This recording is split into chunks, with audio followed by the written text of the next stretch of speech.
রবের কাছে আপনি আত্মসমর্পণ করা, এটা হলো 1 নাম্বার। আপনি ইসলামে পরিপূর্ণ প্রবেশ করার প্রথম কাজ পরিপূর্ণভাবে আল্লাহর কাছে আত্মসমর্পণ করা।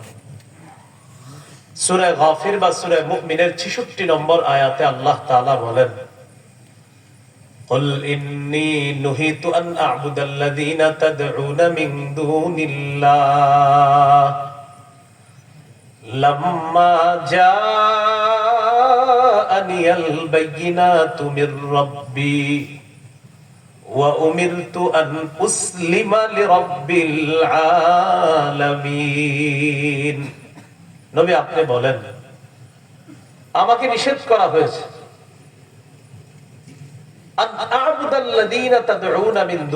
তোমরা আল্লাহ ছাড়া যাদেরকে ডাকতেছো তাদের ইবাদত করতে আমাকে নিষেধ করা হয়েছে। লাম্মা জাআনিয়াল বাইয়িনাতু মির রাব্বি, আমার রবের পক্ষ থেকে স্পষ্ট প্রমাণ এসে যাওয়ার পর আমাকে নিষেধ করা হয়েছে আমি যেন তোমাদের ওই খোদাদের ইবাদত না করি, যাদেরকে তোমরা আল্লাহর পরিবর্তে ডাকো তাদের ইবাদত যেন না করি, এই ব্যাপারে আমি নবীকে নিষেধ করা হয়েছে। আর কি আদেশ করা হয়েছে? ওয়া উমিরতু আন উসলিমা লিরাব্বিল আলামিন, আমাকে আদেশ করা হয়েছে আমি যেন বিশ্ব জগতের রব আল্লাহর সামনে আত্মসমর্পণ করে নেই। আমাকে আদেশ করা হয়েছে আমি যেন আত্মসমর্পণ করি বিশ্ব জগতের রব আল্লাহর কাছে। তাহলে ইসলামে আমরা পূর্ণাঙ্গভাবে ঢুকলাম কিনা এটা জানার জন্য প্রথম কি দেখতে হবে, আমি আল্লাহর কাছে আত্মসমর্পণ করেছি কিনা। সূরা বাকারার 131 নম্বর আয়াতে আল্লাহ তাআলা বলেন, ইয ক্বালা লাহু রাব্বুহু আসলিম, নবী ওই সময়কে স্মরণ করুন যখন ইব্রাহিম নবীকে তার রব বললেন, ও ইব্রাহিম নবী আপনি আত্মসমর্পণ করেন।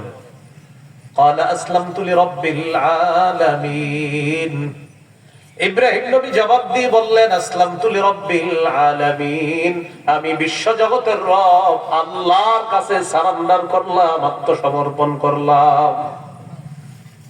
তাহলে আল্লাহর কাছে আত্মসমর্পণ করা, আমাদের নবীও বলেন আমাকে আদেশ করা হয়েছে আমি যেন বিশ্ব জগতের রবের কাছে আত্মসমর্পণ করি। ইব্রাহিম নবীকে আল্লাহ বললেন আপনি আত্মসমর্পণ করেন, ইব্রাহিম নবী বললেন আমি আত্মসমর্পণ করলাম। বলেন আমার সাথে সবাই, আত্মসমর্পণকারীকে বলেন মুসলিম বলা হয়। বলেন তো আত্মসমর্পণকারীকে কি বলা হয়?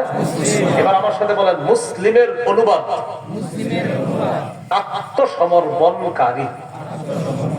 বলেন এজন্য ইব্রাহিম নবী নিজে আল্লাহর কাছে আত্মসমর্পণ করেছেন, সাথে সাথে আত্মসমর্পণকারী জাতির নাম